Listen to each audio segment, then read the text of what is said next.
नमस्कार। जय मसीह की आप सबों को स्वागत करना चाहूँगा इस समय में कि आपने इस वीडियो पर क्लिक किया और इस वीडियो को शुरू से लेके लास्ट तक देखिए। परमेश्वर की महिमा हो। आज हम वचन को सीखने वाले हैं या वचन को पढ़ने वाले हैं। आप हमारे साथ रहे।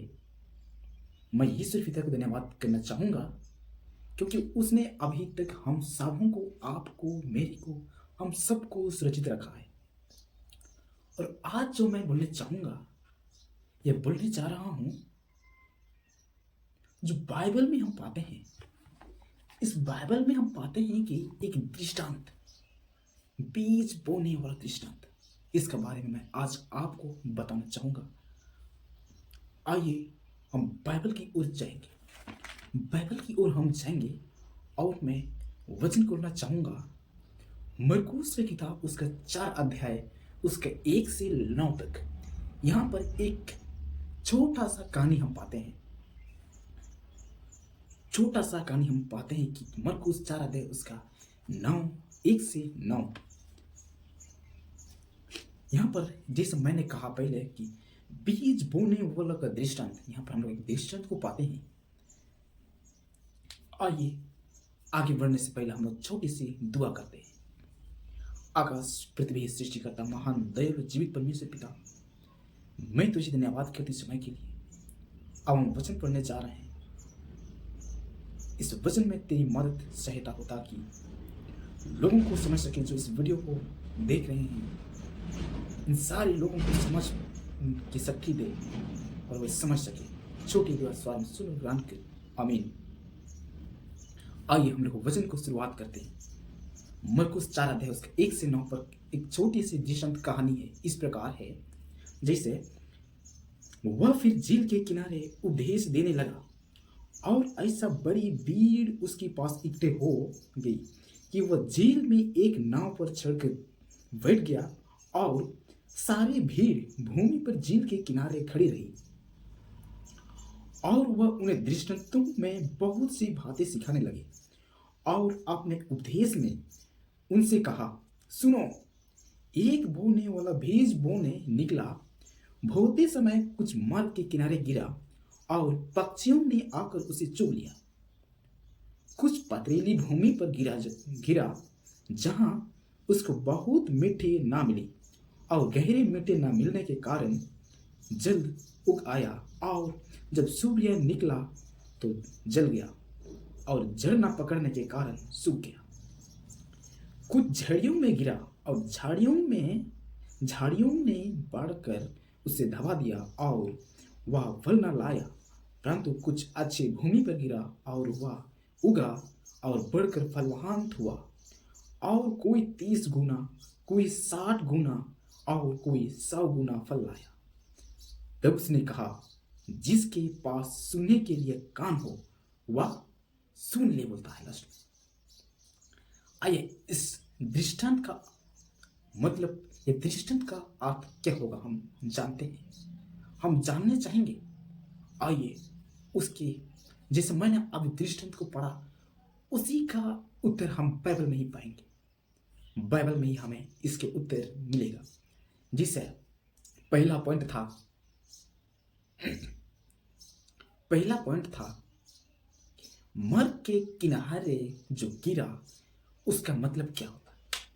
मर्ग के किनारे जो गिरा, उसका मतलब क्या होता है। आइए हम इसका अर्थ को समझते हैं। जैसे लूका का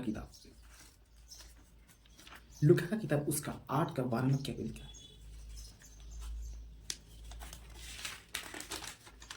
लूका का किताब उसका 8 का 12 में क्या लिखा। आइए हम पढ़ेंगे।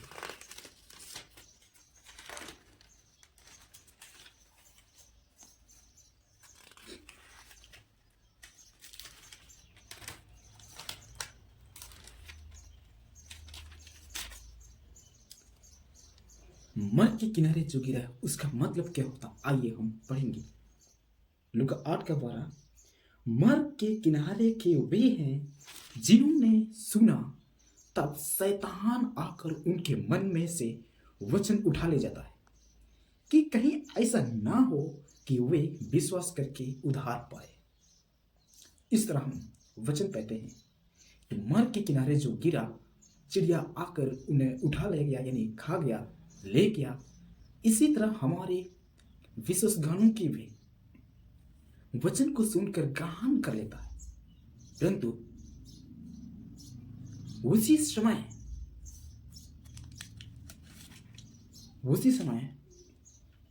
किसी ने आकर, यानी शैतान ने आकर उस वचन को क्या कर लेता है, उठा ले जाता है। वो चाहता है कि व्यक्ति इसके माध्यम से उद्धार होगा। तो इसी को सोचते हुए शैतान आकर किस वचन को उठा ले जाता है, यानी शैतान ले लेता है और हम उस वचन को भूल जाते हैं, वचन की तरह न चलते हैं।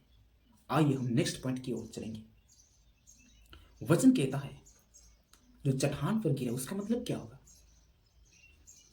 आइए 8:13 में क्या लिखा हुआ है? चट्टान पर के वे हैं कि जब सुनते हैं तो वह आनंद से वचन को ग्रहण तो करते हैं, परंतु झरना पकड़ने से वे थोड़ी देर तक विश्वास रखते हैं और परिचय के समय भाग जाते हैं। चट्टान पर जो धान गिरा वो अच्छा से मिट्टी ना मिलने के कारण वो जल्दी उगा, और जब सूरज की रोशनी मिला तो उस पौधा या उस छोटे जो अंकुर हो रहा था वो जल के खत्म हो गया। इसका मतलब ये होता है किसी व्यक्ति ने प्रशंसा से, खुशी से वचन को तुरंत ग्रहण कर लेता है, और जब परिचय उसके सामने आता है, उस पर परिचय आता है, तो उस वचन को भूल जाता है, वचन को भूल जाता है।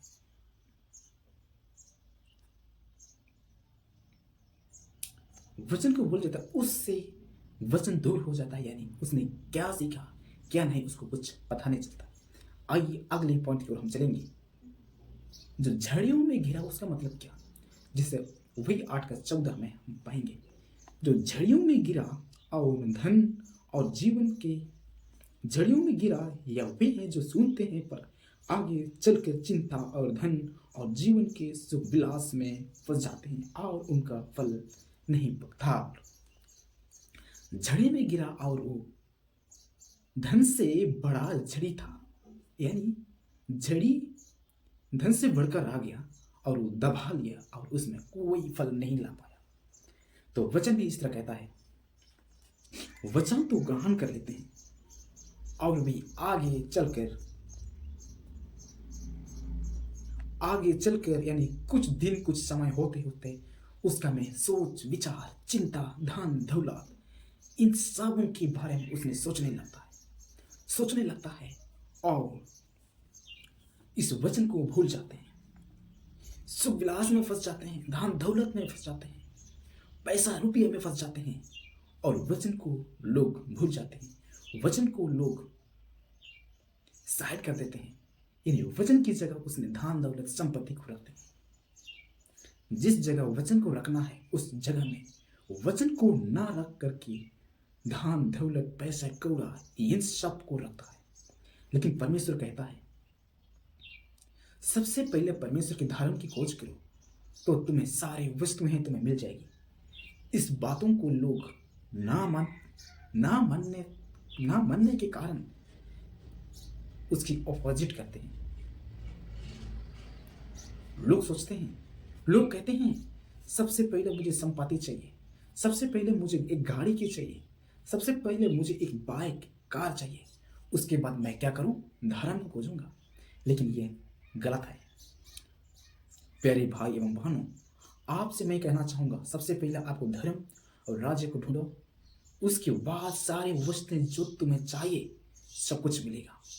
आइए हम लास्ट वचन की ओर चलेंगे, लास्ट पॉइंट पर हम चलेंगे कि जो अच्छी भूमि पर गिरा उसके क्या मतलब होता है। 15 अध्याय में और 15 पद में हम देखेंगे। पर अच्छी भूमि की वे हैं जो वचन सुनकर भले और उत्तम मन में संभाले रहते हैं और धीरज से फल लाते हैं। धीरज से फल लाते हैं। ये वचन जो ग्रहण कर लेते हैं वचन को और वो अपने मन में या अपने में उस वचन को रखी रहता है, उस वचन को नहीं भूलता है, उस वचन की तरह चलता है, उस वचन की तरह रहता है, उसका उम्र लंबा समय तक रखा जाएगा और वो अपना फल को दिखा सकता है, अपना फल को ला सकता है।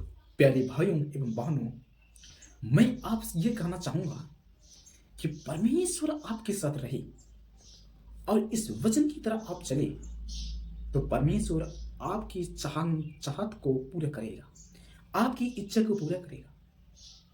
मैं लास्ट में ये कहना चाहूंगा कि दूसरे लोगों की तरह आप न सोचिए। लोग क्या सोचते हैं, पहले संपत्ति को ढूंढते हैं, पहले संपत्ति को चाहते हैं, परंतु आप ऐसा ना करें। मैं आपसे यह कहना चाहूंगा, सबसे पहले परमेश्वर के राज्य और उसके धर्म की खोज करो तो तुम्हें सब कुछ तुम्हें मिल जाएगी, जो आपको चाहिए सारी वस्तुएं आप मिल जाएगी। इस छोटी सी वचन पर परमेश्वर हमें आशीष दे। आइए छोटी प्रार्थना करते हैं। महान स्वर्गीय पिता, हम तुझे धन्यवाद करते हैं समय इस वचनों को जो देख रहे हैं इस वीडियो पर, इस वचनों को अपने चाल चलन में व्यवहार करें। जो दर्शक है इन सब के साथ दुआ स्वर में सुनकर ग्रहण कर। आमीन आमीन।